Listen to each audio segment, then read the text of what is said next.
Hello, I'm Ian Griffin, Deputy Editor of Midlands Business Insider. Welcome to this podcast on regenerating the Jewellery Quarter.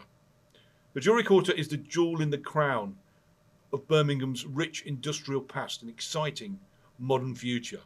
It's also a blueprint for urban regeneration.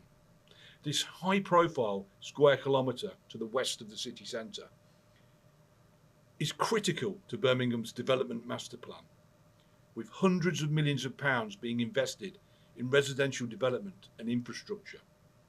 It's one of the most unique neighbourhoods in the country, with 40% of all jewellery made in the UK coming from the Jewellery Quarter. The historic area contains over 100 jewellery retailers, dealers and workshops. Now, this podcast will focus on how developers are transforming the quarter from what was a hodgepodge of artisan businesses into thriving aspirational community. The discussion will look at the future investment opportunities as well as explore how challenges can be overcome.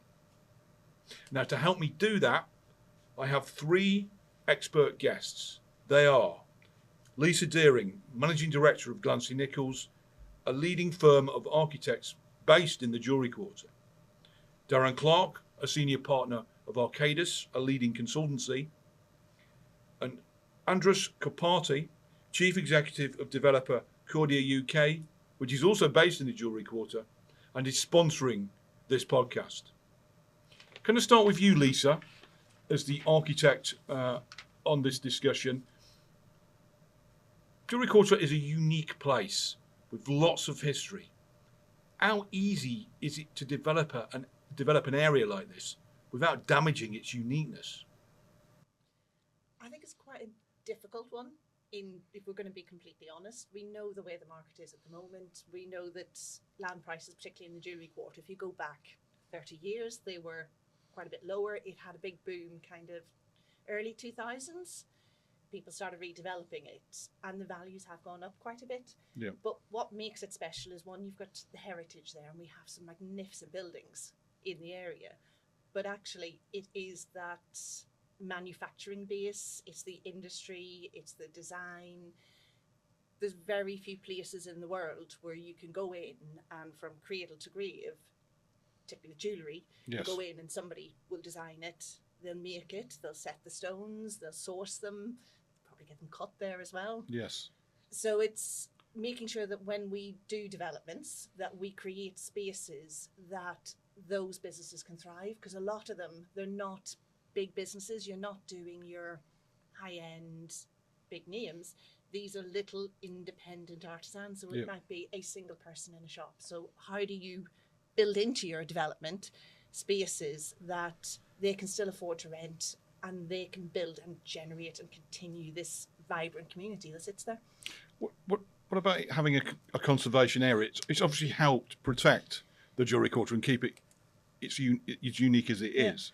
But obviously developers are always obviously pushing back against conservation areas, and there's, I know there's talk about this in the neighbouring Digbeth, about it perhaps impinging a little bit too much on development. It's always a difficult one, and it's always going to be a difficult one. Yeah. I think the conservation area is really important. It's when Birmingham cleared the slums in the 1960s, the Jewellery Quarter was actually one of the areas they intended to flatten. Yes. It didn't happen because the city at that point, the economy crashed, they ran out of money. Okay. The A38 meant that it was a little bit protected. So we could have lost it. So then. We could have lost it. Yeah. Okay. And that was the 60s. I think in the 70s, late 70s, it started going, oh, actually, this is quite an interesting area. Yes. English Heritage was like, this is quite interesting. And it's been a conservation area since 1980. Yes. So they did come back in the early, kind of about the 2010s, and went, the development that had happened, English Heritage felt that actually it has damaged some of it. Yes. And the Birmingham City Council have come back, they've done a new neighbourhood plan, they've worked an awful lot to kind of make sure that the craftsmanship is kept in the buildings. Yes. It makes it difficult because actually you need to really think about the quality of the building, the level of detailing. But I think that challenge is quite a good one, because actually it raises the profile of the area. If you're building in there and you're designing something, from the developers, actually the quality of the work you're being pushed to create something really, really special. Fantastic. Thank you, Lisa. Can I come on to you, Andreas? I want to talk about your experiences. Obviously, you're a developer working in the Jewellery Quarter. Obviously, it has its challenges, but also it has its benefits of being such a unique, got such a unique platform to build on, really, haven't you? It is. It's certainly challenging, but I think we're trying our best to live up to that challenge. It is a new environment for Cordia and the wider Future Royale group, in a sense that in the other markets which are our home markets back in continental Europe. So Yes. Future Royale is a Hungarian-owned business. We are present in numerous countries across Europe, but the home markets have traditionally been Hungary, Poland, and Romania. We have a bigger operation in Spain and now the UK. And we've done, Cordia being the residential arm of the business, we've done upwards of 12,000 apartments that we built, developed, and sold in our other markets. So we developed quite a lot. We did major urban regeneration schemes in Budapest, in Poland, in various places. But the concept of conservation area and heritage refurbishment, it's never really been on the company's kind of track record, so to say, or in our profile, because in the areas where we've developed before, it's either older city center areas where you don't have these restrictive heritage linked rules and regulations. So regardless of that, I think we always even if there's no policy in place, we always try to keep the local character of a given district, of a given locality. So we try to blend into that urban fabric that we operate in or develop in, be it the local businesses, the existing local population. And I quite like, we actually had a chat before the podcast about this regeneration or placemaking versus gentrification. Trying not to push out the pre-existing local kind of demographic, whether it's businesses or people who live there, and we're trying to maintain that, obviously, here in the Jewellery Quarter as well through our developments. And we started dabbling in heritage refurbishment. Our first completed project was the Gothic, which is on Great Hampton Street, which is a Grade 2 listed building complex, and we converted it into really high-end apartments. That's a former pub, isn't it? It is. Yeah. It's interesting. It's a great project. Yeah. So we really are trying to bring the best outcome for us as developers, but also respecting and honoring the heritage of the environment. It's difficult, obviously. At least we'll know more about the planning constraints and the various restrictions and often difficult hurdles to get through. It goes all the way down to materiality and a lot of things that you wouldn't even think of as that needs to be discussed, approved, signed off by this many people, colors and materials and this and that. So, but it is an interesting challenge, an exciting one. So we have some great external help, like Clancy Nichols, but some great internal help as well. So our development director is actually the vice chair of the city's conservation heritage panel. That's interesting. So so we've got some insider intel as well on what we can do and what we can't do. But it is important for us. So we also moved our office to the Jewellery Quarter when we first started in the UK. We bought the former Lloyds Bank building on Great Hampton Street, which is a Grade 2 listed building as well. Refurbished it and made our home base there in the midst of our projects. But also let out the rest of the building to local businesses. And again, I think what was said by Lisa before, it's important to maintain that local business community as well, whether it's the jewelers or crafts people that are already in the area. So we put a lot of emphasis on that in our developments. The most recent one on Mott Street, which is just off Great Hampton Street, a new development we just got consent for late last year, which will have affordable commercial units. So not just affordable residential units, but as per our agreement with the council, we will have affordable commercial units, particularly aimed at the local Jewellery Quarter businesses to have affordable solutions for maintaining. I mean, this is placemaking in action, Andreas. That's fantastic. I mean, it's quite. I'm going to come to you later with your because what I'm interested in is your kind of fresh take on obviously the planning process and how it all works, given that you. It's the first project you've done in a conservation area, so I'd be really interested to get that. But I wanted to move on to you, Darren. how do you get this balance right? I mean, it's a question that developers and local authorities obviously are kind of talking to one another about all the time, isn't it, in your game? Yeah, I mean, without repeating everything Andres and Lisa have mentioned, I think when we worked through the Future City framework with the city, which we worked on hard for a couple of years, and hopefully we now moving forward to local plan status later this year in more detail. I think what was really important to build on that stat you mentioned earlier about the 40%, was also 140 statutory listed buildings that exist in the Jewellery Quarter. And then you've got a number of locally listed buildings as well. So probably the area of that isn't really clear, Ian, is the kind of the grey boundaries around the local listings. I think the statutory listed buildings, it's fairly clear around what the policy process you need to go through without getting too deep into planning this particular question. So I think developers potentially could be more certain around what they can and can't do with those buildings. It's the locally listed buildings where you get the uncertainty, which creates risk, for developers to come in and get the balance right.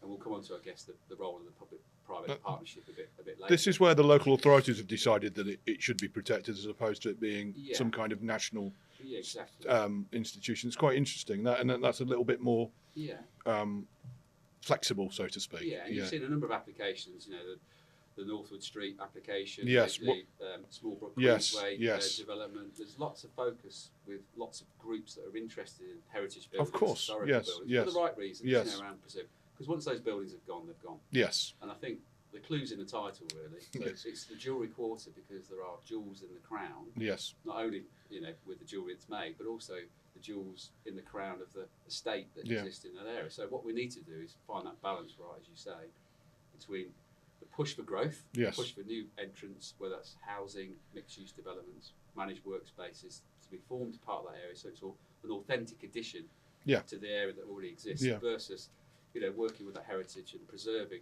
all that great stuff. So I think Lisa touched on, there's a lot of competitive tension around the wants and needs for existing buildings, aligned to the growth of the city and the city council's ambitions to accommodate housing in the area of the Jewellery Quarter. Yeah, I mean, again, I think I've spoken to you all beforehand, and we came to the conclusion that you could, obviously there's been some gentrification in the Jewellery Quarter.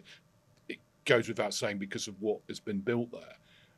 But I suppose it's having the a certain amount of new development versus you don't want to throw out everything that makes it so unique. You don't. And it's interesting that obviously Andres is developing units for the jewellery workers, the artisans, because obviously all businesses always need an upgrade in their accommodation, don't they? But it's really interesting that you're looking to kind of keep that, looking for a way to keep that there.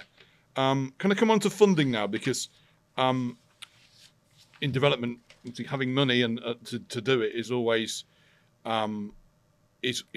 key. But there's a lot of uncertainty right now. There's a lot of pressure right now in securing funding. I best, as a developer, I mean, I'm going to come on to you, Andres, about that first. Really, just generally, not just specifically about the Jewellery Quarter. How is it out there right now, and what are the issues about securing funding? It's tough.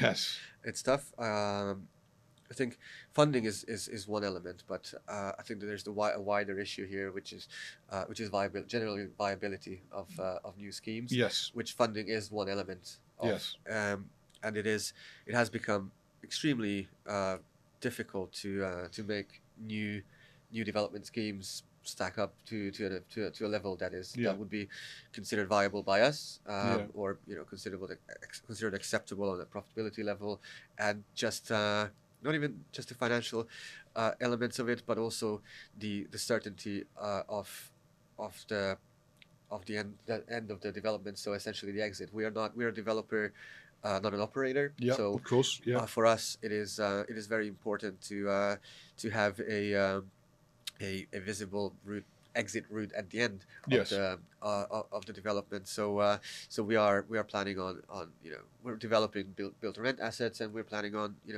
selling those to the appropriate pension fund or institutional investor, etc.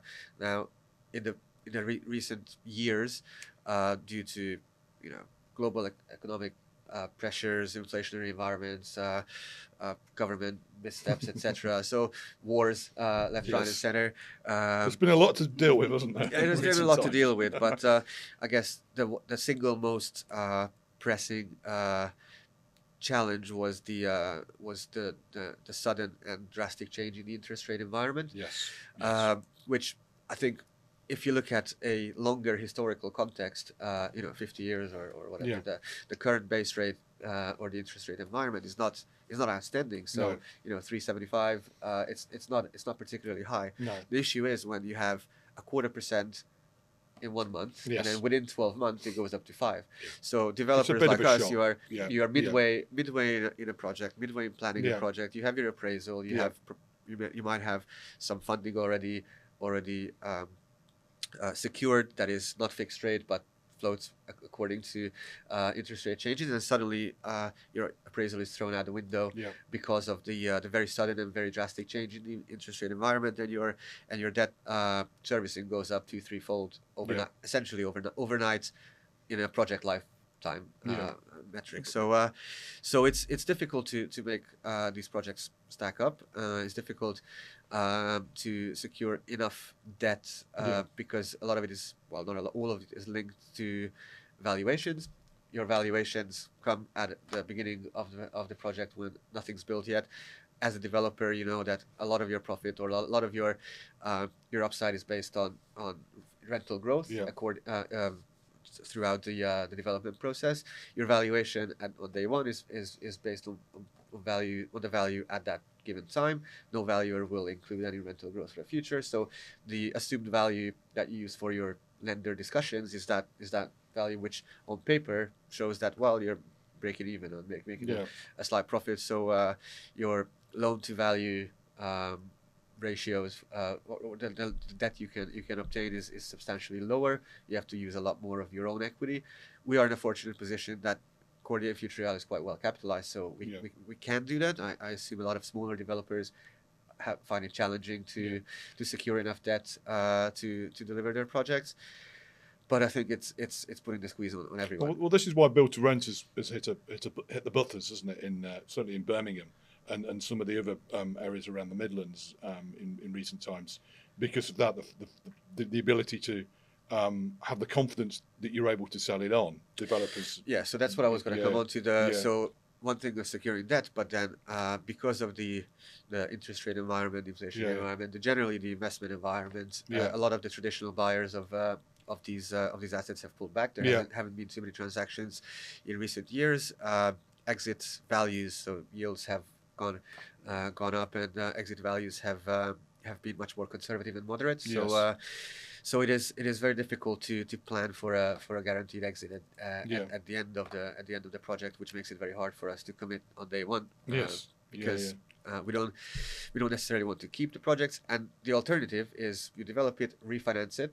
But because of the interest rate pressures, the refinance facility is also limits the amount of debt you can get. It's interesting because there's some developers, and I'm sure you've seen this, Darren, in the Jewellery Quarter, have had to kind of switch their thinking really in terms of halfway through their projects almost, or some way into them, about going from BTR build to rent to build to sell. I think just as a bill from Andres, I think what the market doesn't like is to be spooked by uncertainty or things that perhaps are external factors that weren't built into development appraisals and various things. So you assume a certain level of stability of the market, don't you? And then when you get these peaks and troughs of whether it's the former government spooking the market around certain things, the Trump tariffs from last year and those sorts of things, investors get really spooked by the lack of certainty that gets created. And then we layer that with building safety regulator issues around the gateway process and not knowing whether that's going to be 12 weeks, 20 weeks, 50 weeks, etc. Just time is money at the end of the day, and if you can't get that level of certainty, which Andres talked about, not only just an exit strategy, but in terms of your program, when you're going to start to get a return on your investment. So many investors will be focused on return on capital employed, internal rate of returns, all those sort of metrics. And if those metrics can't be met, straight away you've got an issue. I just want to pick up on the point that Lisa mentioned earlier. I think we've seen a period where Birmingham is basically open for business, right? So we know there's lots of pressure there to house people, etc., and also regenerate areas with mixed use. But the problem we've got in the short term is that the site owners, the vendors, there's a real premium for acquiring land. So if you're acquiring land at a premium, that immediately puts you under a lot of pressure in your viability appraisal as an input into your appraisal, and therefore when you see rising build costs, uncertainty around interest rates, etc., it becomes very difficult. And certainly in my 30-year career, I've never known a period where it's been very difficult to get things moving. Certainly the last 12, 18 months have been really, really difficult. Is this about people that own the land having unrealistic expectations of its price, or is it more complicated than that? Sorry, I think keeping it quite simple. Yeah. I think that's largely it. I think what you've not got, perhaps across Birmingham and the West Midlands, we'll cover the broader picture, is the kind of delta between cost and value. Yes. So we've seen a period where values have been under enormous pressure from a rental point of view, and I'll come back to the question in a second, because it is relevant. Yeah, it is interesting. Some of our developers have flipped the model around build to rent to build to sell. Yeah. Because I only heard in the last few days, the build to sell model in certain locations on certain projects is now yielding £700 a square foot values, which for Birmingham is absolutely unheard of. Yes. So we've been buffering around the kind of £400, £450 a square foot, even for the good BTR scheme. Yeah. But if you're building at £350 a square foot and slightly more, because of all the regulation pressures around sustainability, building safety act, etc., there isn't the delta around viability that you see in other regional cities. I'm always a bit perplexed as to why BTR seems to work and PRS works in areas like Stoke, for instance, but there you've got a very transient population where in the manufacturing industry people will come and go, etc., over maybe a 2-year period. I think what we've got here is, unlike London, where you almost double the value compared to build cost, we just haven't got that delta. Yeah. And that's why we're seeing this real vacuum or hiatus of needing to bridge the funding gap with external partners, whether they be the Combined Authority or Homes England or other alternatives to make those schemes viable to get them moving. Yeah, but it's interesting on the build to sell model, of course. I mean, again, we could name some examples, but there are quite a few in the Jewellery Quarter area, for example, where we know, and some perhaps not too far away from that, where we know that they've gone and sold in bulk to big investors, and it's almost it's not the same model, but it's kind of the principle is the same, isn't it? Almost. Absolutely. It's quite interesting, but the yield is the margins are, as you've just said, are more attractive and more. It's just more certain. I mean, one of the developers we have been working as a team is with HBD around the neighbourhood. Yes. And one of the delays in getting that scheme going was, of course, with all the rising build costs, as Andrew mentioned. There needed to be a further review, so the application was reviewed and revisited to add extra storage. Can we just say the neighbourhood is the former Sytner car garage, isn't it? On the edge of the Jewellery Quarter. Yeah. It's Summer Lane, Summerpool Lane. Summer Lane, and and it's HBD are the developer, and they're looking to create quite an interesting community there, aren't they? Really? Yeah, exactly. And I think one of the things they've done to be solution focused is around the densification that the city's desperate to achieve, across the city's core. Yeah. Where perhaps in the past it's been a little bit underwhelming, a bit.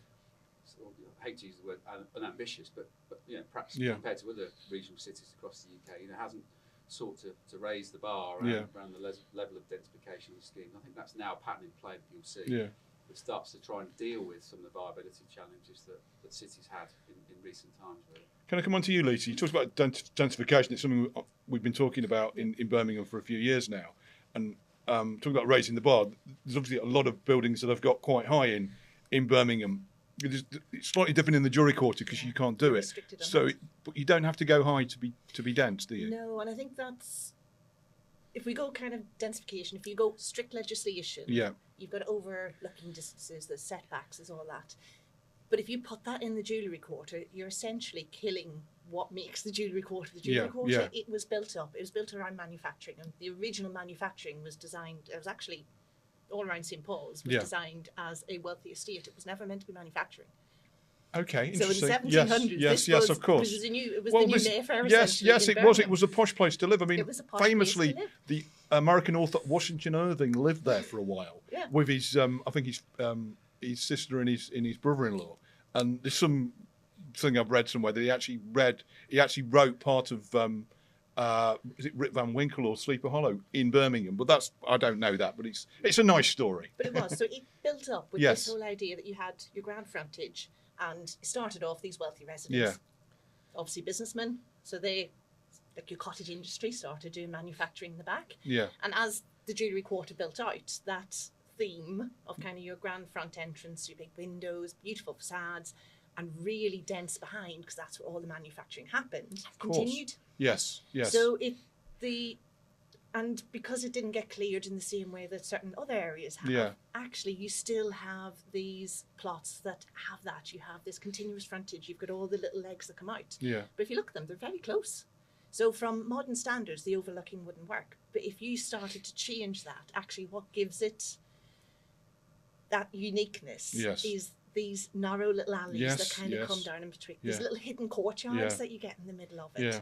So you need to work and kind of spend a lot of time. And in fairness to the planners in Birmingham, I think they understand this, that this is a special scenario. Yes. The overlooking distances that you'd expect in a new build area don't apply here, because if you try and do that, you're losing the whole quality of the character. And the reason to basically go there, really, and the attractiveness of it, as we've talked about earlier. I mean, again, you mentioned local authorities.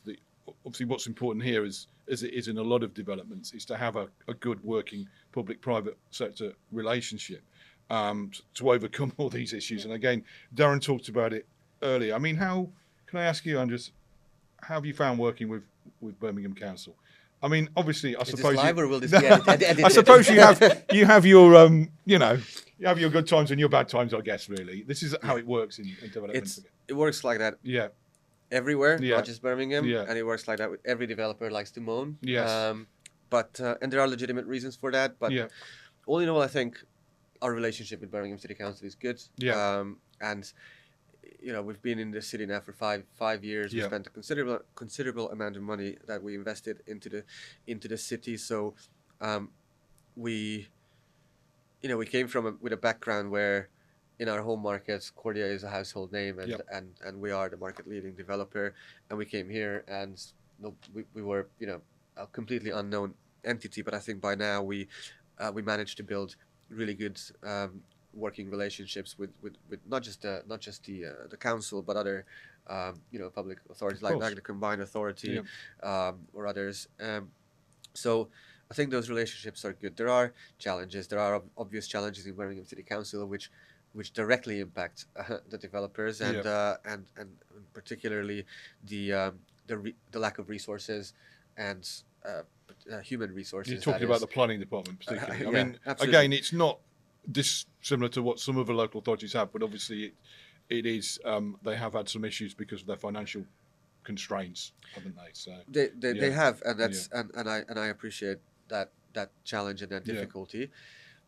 But purely from our point of view, it just seems like everything takes forever, and I know why. It's because there is one person registering the new applications at the moment, because it's so understaffed. The planning department, the planning officers are also not nearly enough. The number of planning officers they have, so everything just becomes a bit slow, even more slower. Public authority, local authority, or any kind of public matters you try to get through, they're never quick. There's never like a straightforward slam dunk. But it is becoming a part of the viability challenge now. If you have to wait, 6, 7, 8 months for or often even longer for your schemes to be approved or to get any kind of response, and then you add on to that the relatively new additional regulatory systems that came through with the Building Safety Act, for example, the gateway process, which was put in place, put in effect, I think, with very little preparedness in terms of how it's staffed, what the expectations are, and that's why you hear the horror stories of the first few schemes or the first number of schemes that go through, and instead of 12 weeks, it's 60 weeks to get gateway approval. Now, a few you probably know more about this. Now, I keep reading a few more success stories where it's 17 or 18 weeks to get that. But time is money. So and there's a slight lack of understanding on the council side of this concept and who has to bear the cost of those time delays. So while we're waiting, we are sitting on on land. We're paying Yeah. interest rates. We're paying cost of our own equity. Yeah. So it is a considerable cost that goes into the appraisal and asset viability issue. Yeah, and in a fast-moving geopolitical kind of scene as well, things change, and they can have an impact on your project, can't they? As we've talked about in the last kind of couple of years with wars and tariffs and things. And that, if you're waiting a year or 18 months for a decision to be made, then the viability issues then widen, don't they? Or viability gap widens. You don't need wars. Inflation is enough. So if you wait for 18 months, you have a price from a construction company, from a general contractor that you obtain 18 months prior to getting started. Yeah. Immediately you have to add a whole lot of it. So first of all, there's no GC that will hold the price for a year and a half or 2 years. Yeah. So your calculations and everything just keeps adding on top of each other. Yeah. Can I come on to you, Dan? Obviously, it's easy to bash the planning system. I've done it many times on events like this and discussions like this, but it is one of the big viability issues, and it's very frustrating for developers like Cordia, because it's seen as something that perhaps is one of the more easier ones to deal with. You can't deal with the global economic situation. You can't deal with American presidents, can you, and tariffs, but you can deal with perhaps that a little bit more easily. It's one of those questions that I ask people. Obviously there's no kind of magic bullet, but there needs to be some more creative thinking on this, doesn't there?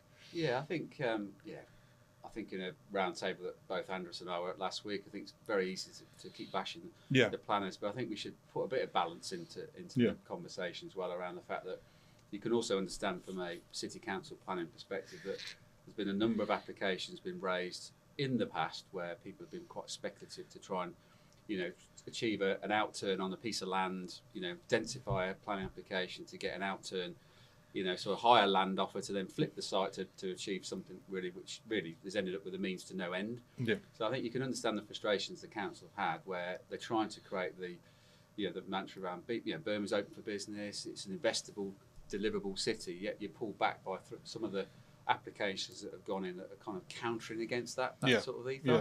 But I think, like any partnership and any joint venture or some kind of approach, it needs early engagement, and I think one of the key things is working with the city council planners, working in an open, transparent way, rather than being a little bit closed around what the viability appraisal shows, etc. Because I think it's really important from the get-go that before you start putting pen to paper, you create a commercially viable scheme that's designed by some great architects that the city's got. But you're all in that you're in that position from the start. Okay, there's a pre-planning process, and there's pros and cons about signing PPAs, around formalising that, and supporting the council around that. But I think generally the feedback from the council will be early engagement with the officers ensures that the constraints are known from the get-go, rather than probably 5-6 months into a design development process. Yeah. And then you start playing with some of the issues that Andres and other developers face around unintended consequences of restoration and redevelopment projects and refurbishment projects across the city, including the Jewellery Quarter, where you might end up with some hidden costs that weren't known at the start. So good examples of those around dealing with party wall agreements that we talked about earlier with Andres, temporary propping for existing structures, your neighbours that might need to be put. Now, sometimes at the start, you might not know all those costs. No. But of course, the developers, will have to take a risk at the appropriate point of either acquiring the site or sitting on the site. Yeah. But it becomes really tough when those external factors and regulation become even more stringent, and then we're trying to deliver EPCA rated properties, trying to be building safety regulator compliant, and all those things thrown into that cocktail mix. It does make it difficult, doesn't it, to navigate those and yet deliver a return for your investors, really. So coming back to your key point, public-private partnerships is a very, very, it's a common term that people are using.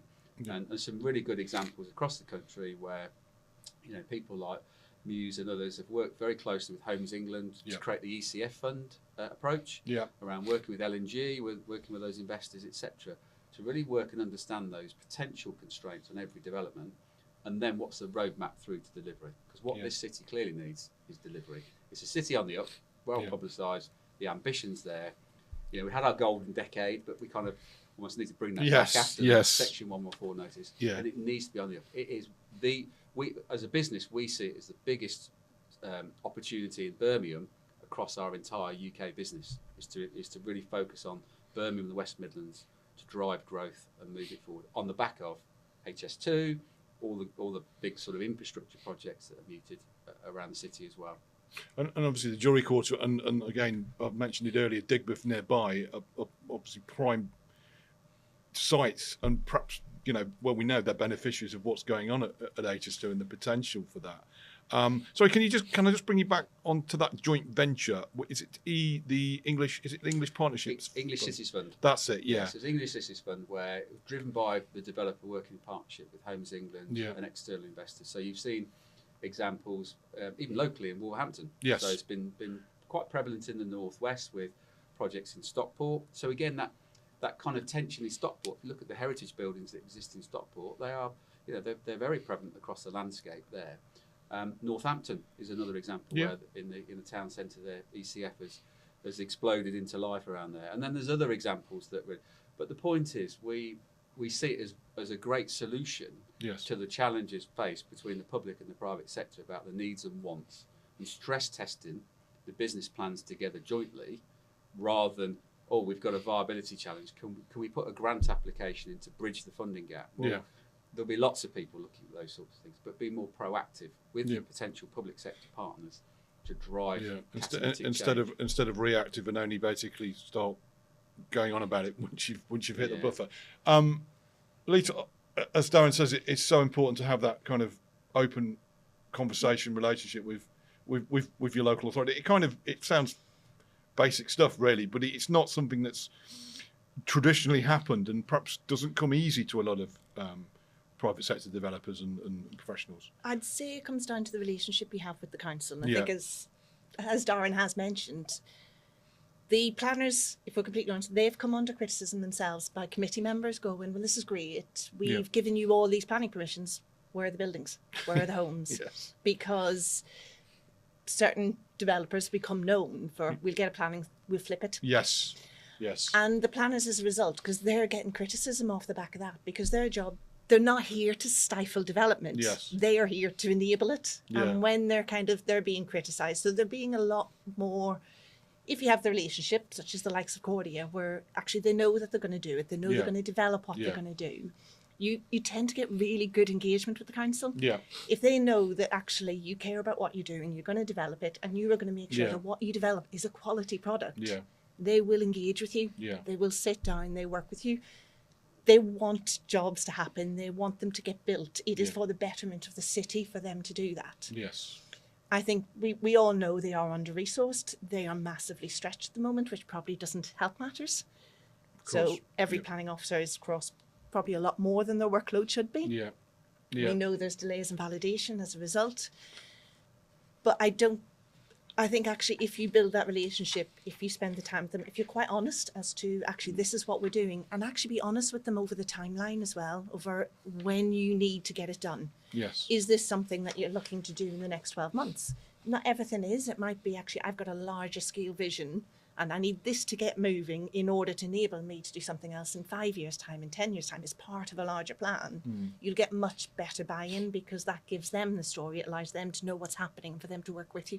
I think I hear what you're saying, because I've heard this from the senior officials at Birmingham Council who've spoken at our events over certainly the last couple of years since the financial issues have been known about.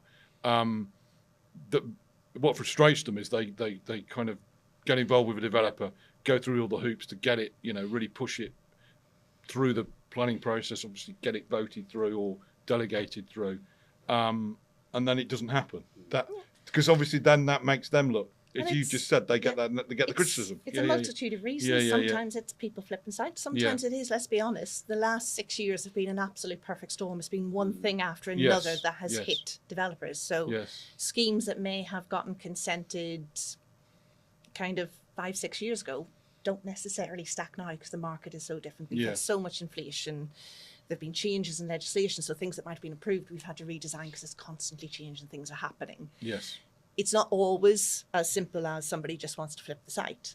But the planners are under pressure for, if you're getting this, you're approving the scheme, we want to see it built. Because the council, they get judged on delivery not how many planning applications they've signed off. They get judged to Yeah. delivery as well. And it's also about delivering those buildings and bringing disused buildings, brownfield, back to life. But it's also about making the public realm attractive, reinvigorating areas. That's key here. And again, it's something that you focused on at Cordia, isn't it, with the developments in the Jewellery Quarter. Just talk us through that, because that's a key thing for you. It's not just building and that's me done. It's the whole kind of environment. It certainly is. I think. I mean, first of all, in the DNA of the group is large-scale urban regeneration. So we've done that in various countries across continental Europe, and our ambition and idea when we came to the UK and started the business in the Jewellery Quarter, and particularly on the Great Hampton Street, Constitution Hill, Great Hampton Street area of the Jewellery Quarter, we did a master plan for that, essentially from the bottom of Constitution Hill to the flyover, and identified how that area, which subsequently became a big focus point for the future city plan as well, how that could be transformed into a wider placemaking scheme where, mixed use with the appropriate level of commercial offering and new residential offering and public realm, etc. Now, it is slowly coming together. We have 4 projects on and around Great Hampton Street that we are currently under construction with or planning. We spoke briefly about the land values and the landowners' expectations. I think what is difficult for us is land assembly in the area, particularly because whereas, for example, in Budapest we did a major regeneration scheme, but that was a land acquisition essentially in one lot from 30 hectares from the city municipality. Whereas here, every building, every shed, every warehouse is owned by a different private owner. So to line those up in time and to fulfill the expectations, the really outlandish expectations of some of these landowners is very difficult.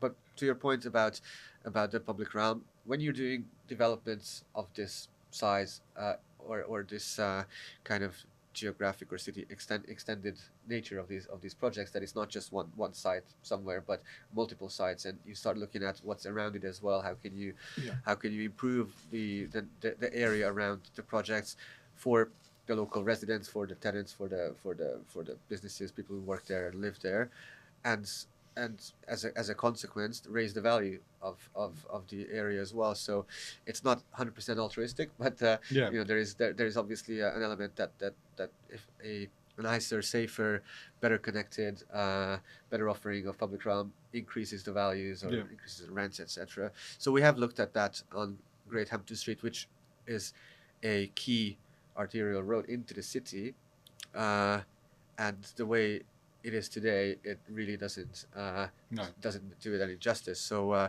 whether it's the just looking at the road without pedestrian crossings around, looking at the commercial offering, which is essentially a mix of phone shops and vape shops. So we've looked at a wider kind of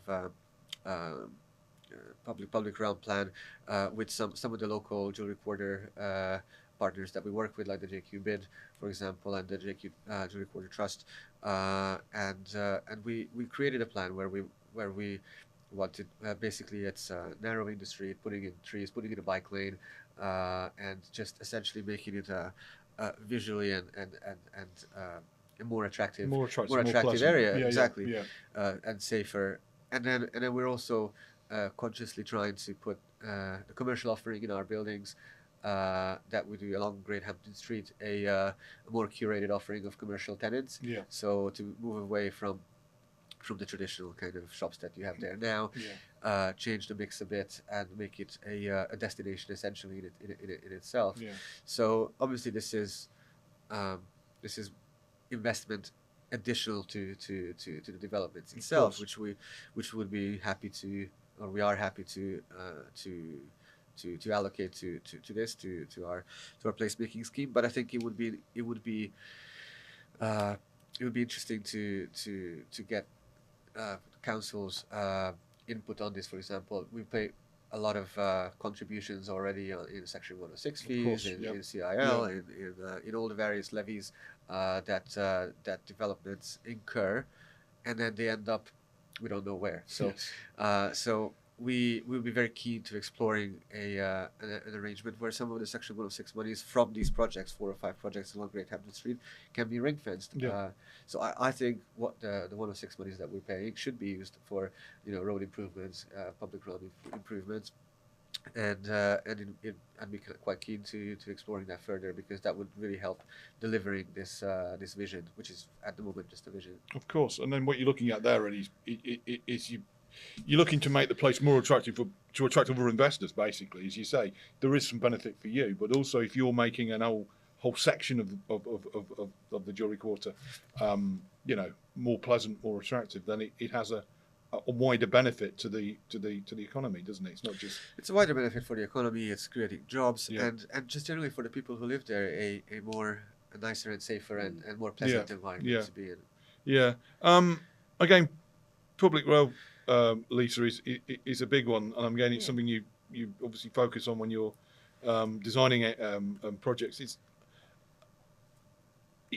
Obviously the developer is going to be focused on making sure where they're building. I mean, there's nothing worse than just building a building and it's almost in an oasis, which is why we've talked about placemaking such a lot over the last few years, and it's probably underestimated how important that is, isn't it? Really, it's massively important, and it's almost like a little juxtaposition. So the Jewellery Quarter, we all know, is actually people want to live there. Yes. It's really very popular. It's seen as being quite trendy, and you've got a lot of artisans. It's also the greyest part of Birmingham. Yes. It really lacks greenery, it lacks public space.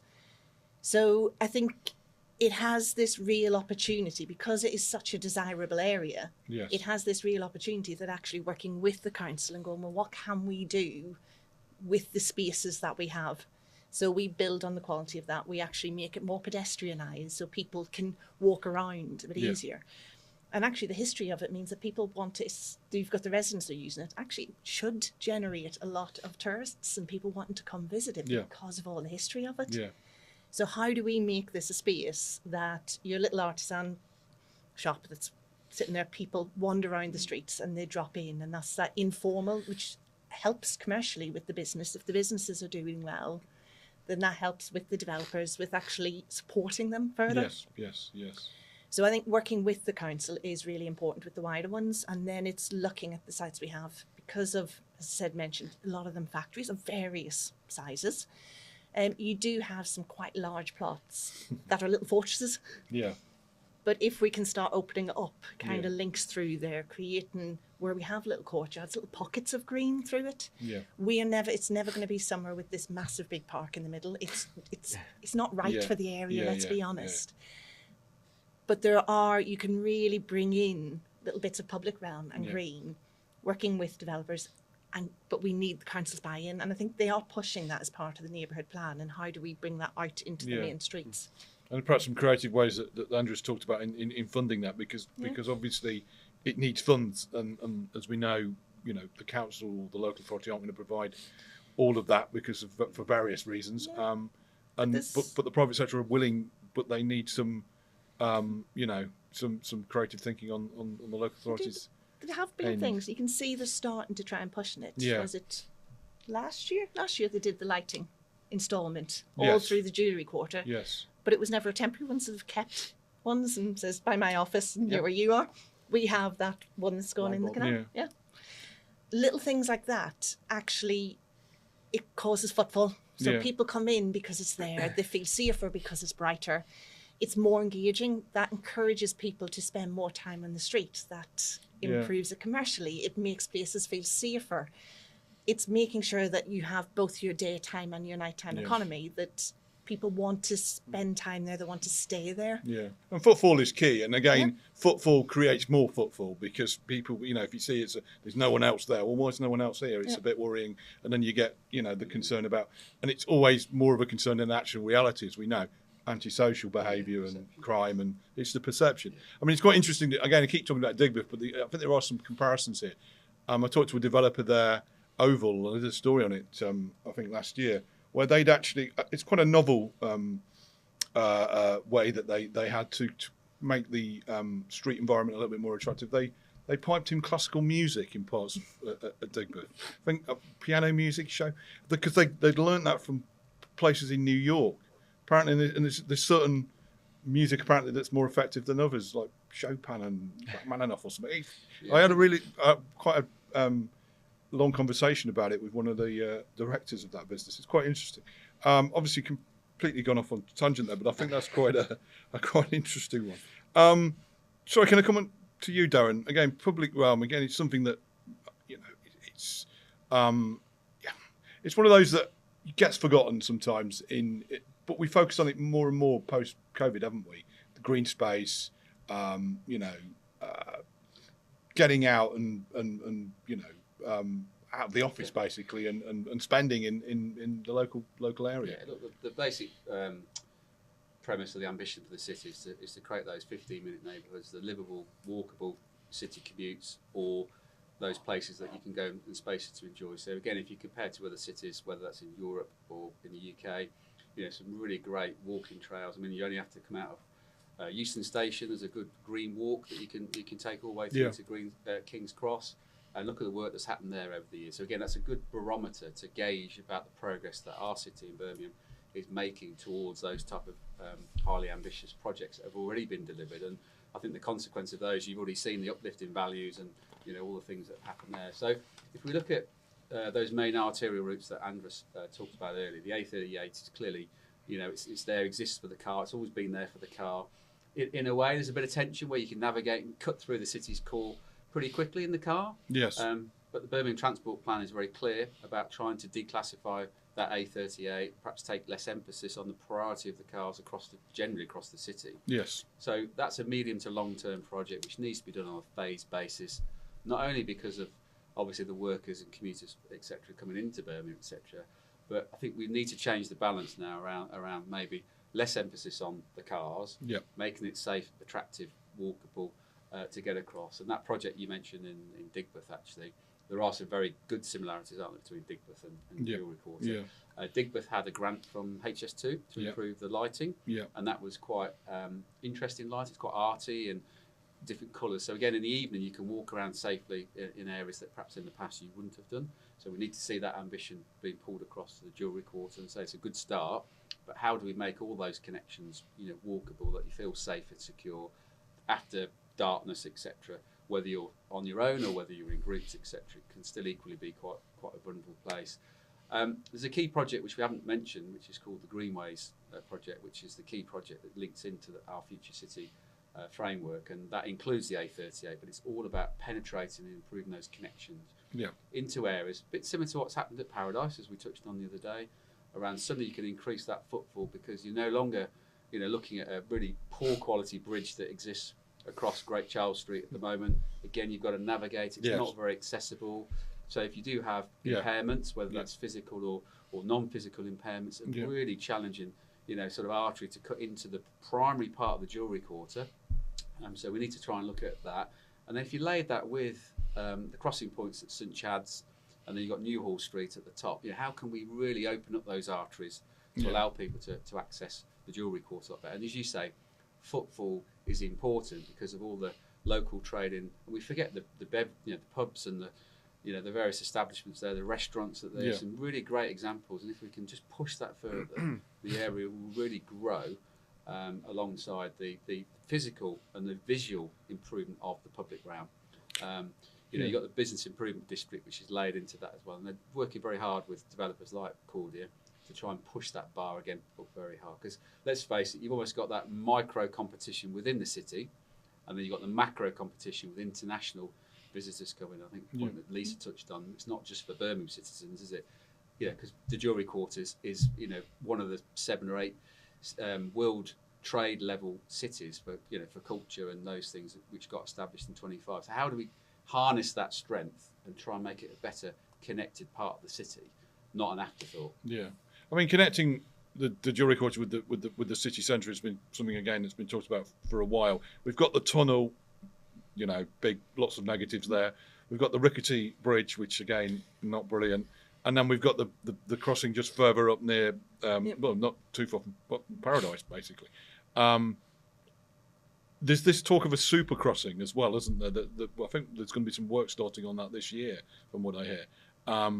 Again, it's going to be basically a pedestrian pelican crossing, but it's going to be more, I suppose, more of a feature to help obviously attract people.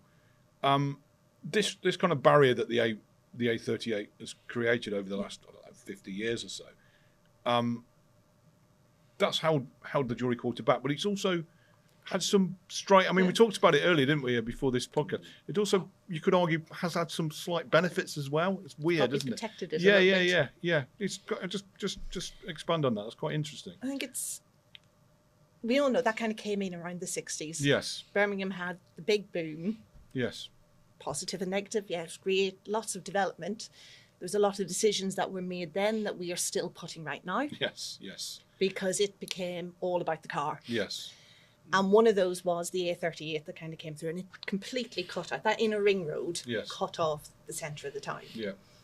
And when mentioned earlier, it's like there was, during the 60s, there was these grand plans of what was being cleared. We lost a lot of fabulous heritage buildings. Yes. To clear for something new. Some worked, some didn't. But I think so much happened, and I think actually the ring road meant that the Jewellery Quarter almost got forgotten about, because it created it a bit of an island. Yes, it was yes. outside of that central core, and all the business and all the redevelopment tended to stay within that core. Which is why it became an afterthought, and they didn't follow through with all that. It's the same reason a lot of Digbeth, it's coming forward now, is because, well, actually it was always seen as a little bit difficult to get to because of the road system. Yes. And it's been kind of a double-edged sword. I think it has caused issues where actually we could have done a lot more in the city, and it does, from a pedestrian point of view, it cuts off sections, and you almost kind of going, well, actually I'm in the right area because I feel like I've just a whole different section. Yes. So it's probably prevented development spreading as naturally as it has in Manchester and Liverpool, where the city core feels a lot larger, a lot more spread out and easier to navigate. Yeah. But at the same time, it's also protected little pockets of areas that may not have survived the replanning of the 60s otherwise. It's interesting. It really is. It really is interesting. I was going to talk about tennis, but we've kind of talked about that quite a bit already. Really, the other thing I was going to kind of touch upon really was comparing as well. Again, we've done it quite a lot over the last kind of 20 minutes or so. Is compare ourselves with, or compare the Jewellery Quarter with other examples across the world. I mean, I've mentioned we've mentioned Manchester, Liverpool. We've mentioned New York as well. There's lots of comparison there, and obviously you've got Digbeth just down the road. I mean, what places can we compare the quarter to, and what places should it aspire to be? Again, can I come to you, Lisa? I don't think it should aspire to be anywhere else. Okay. It is really unique. Yeah. As we said, we've got the School of Jewellery there is one of the top 5 in the world. Yes. Not in the UK, in the world. Is one of the most highly regarded universities for jewellery making and watch and clock making. And people travel from everywhere for this. Yeah. Birmingham cross-sector always dumbs itself down a bit. We don't shout enough about what we do. Yeah. We've got this amazing jewellery school. You've got all the trades with the Jewellery Quarter as well. We've had offshoots of that where, like, we did the inner ring for the Hydron Collider, was built in Birmingham by an ex-jewellery company. When I heard that, that blew my mind. There is an amazing it's the skill fact. that were some industries, because time moves on, they change, they adapt. Yeah. But that skill, like the level of skill and craftsmanship that we have here is unbelievable. So I don't think it's about aspiring to be somewhere else. I think it's about watching where other cities have made changes and learning from them, because some have made changes that work really well. Others have made changes where it's become a bit pastiche and they've lost what made that area special. Yeah, I mean, I think you're right. This obsession with comparing cities with other cities, and it's something that pesky journalists kind of do quite a lot, and it's because it's an easy way, almost shorthand for kind of getting perhaps a line or two. And it's quite interesting that I did an event in Digbeth a few weeks ago, just before Christmas, where we had Joanne Roney, the managing director of the City Council, who'd also been the CEO of Manchester City Council quite recently, who said basically stop comparing yourselves to Manchester. You know, you've got so much going. This city's got so much going for it, which I think said it all really. Perhaps needed saying. Probably needed saying to me. We do it internally actually. Yeah. We often compare there's always a bit of internal sport between ourselves and our Manchester colleagues, Yeah. etc. And purposefully, recently at various leadership meetings, I've presented, the sort of Birmingham landscape around the opportunity, whether it's Digbeth, BKQ, Birmingham Sports Quarter, etc., etc. We've got some fantastic redevelopment opportunities in Birmingham. I think Joanne's point of that Digbeth session that I was at was, as you say, stop comparing, but focus more on the brand strength that exists already in this city, and leverage that a lot harder. So my take on that would be, relevant to Jewellery Quarter, focus on that brand that Lisa was saying, and really make that a super brand, if we use that thing, to then attract the investment to come external inward, rather than just expect the existing sort of people to keep reinvesting into the city. Yeah, as well. it needs to be shouted about more. It does, I think a lot of people know about the Jewellery Quarter in the Birmingham and Midlands area, and perhaps it is known about more widely than that, but probably not enough. Yeah. About how unique it is and what's here, and you just call it the Jewellery Quarter because jewellery used to be made there, but it's not anymore, is it? Yeah, it is. There's hundreds of businesses, and that stat, for instance, has been in the top 8 world trade parts of the city in the world. Things that I know the bid team and the development trust, etc., are leveraging, but could we leverage it harder to make it fulfil that uniqueness about the Jewellery Quarter compared to other? And then actually, what we want to see then is other cities comparing themselves to us. So flip the dynamic around. We always talk about the Birmingham to London train rather than the London to Birmingham train, and it needs to be thought about in that context to raise that ambition and stop being so humble and build on that. Well, that's the thing with HS2. It obviously it takes you. It's going to quicken the time to get to London, and the concern is that necessarily a good thing for Birmingham? But again, you could flip it and say, well, it's going to be quicker for people to get to Birmingham. And see what's here, and perhaps people that wouldn't necessarily have come will then come. Andres, can I come to you again, talking about comparing us with other cities? As you said before, Cordia and your parent company have worked in lots of different locations across Europe. You've got a lot to compare us to, really. But what would you say to this kind of obsession with comparisons? I couldn't agree more with Darren and Lisa that we shouldn't be comparing cities to cities, and particularly not historic areas of cities like the Jewellery Quarter to historic parts of other cities like the Castle District in Budapest or whatever it might be, because of their uniqueness. We shouldn't aspire to be like another historic city part, because the Jewellery Quarter has its own characteristic. It should be built on as a brand, and it shouldn't aspire to be like somewhere else. What we can do is look at, from our point of view as developers and having done large-scale urban regenerations, what are the good lessons learned and what are the good experiences and the insights of what went well in regeneration schemes elsewhere. What can we bring over to and kind of implement in our operations here, from the track record and the experience of the past 25 years of Future Real Group's existence. So and we are doing that. So we don't compare cities to cities. We compare the regeneration schemes or master plans and see what works where and how we can improve and further refine based on the location where we are. So we've done, like I said, the largest urban regeneration in Central Europe, which won a whole multitude of awards over the last 10 years. It's called Jewellery Quarter in Budapest, which is 30 hectares in the city center.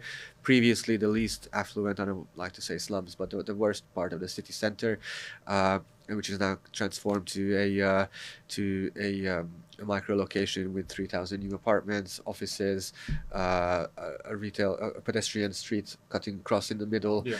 So well thought through and well designed for working, for commercial offering and for living. placemaking scheme, I think it serves as the kind of guiding example for our future schemes as well. The next one, the next 15-year project we just started is very different. It's also in Budapest, but in the north of the city, called Marina City. It's again, it's going to be upwards of 3,000 apartments, Okay. a fully car-free master plan, so 90,000 square meters of new public green space. So park, everything is underground, and last but not least, it's right on the Danube.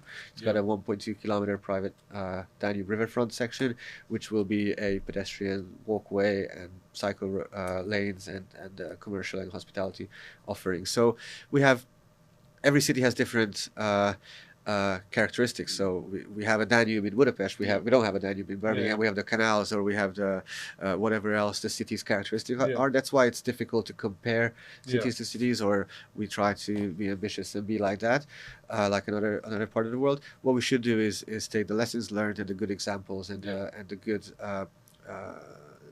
So the good examples of this from other parts of the world, and learn from those, and try to further refine the offering that we have in Birmingham, suited to the city, but with that international experience behind us. I think on that note, that's a good time to kind of bring this to an end. I wanted to thank Andreas, Lisa, and Darren. Thank you very much, guys. That was a fantastic discussion. We really got under the subject there and looked at what we need to do to make the most of the Jewellery Quarter. Thank you for Cordia UK for sponsoring this podcast, and it remains for me to say, see you soon, guys.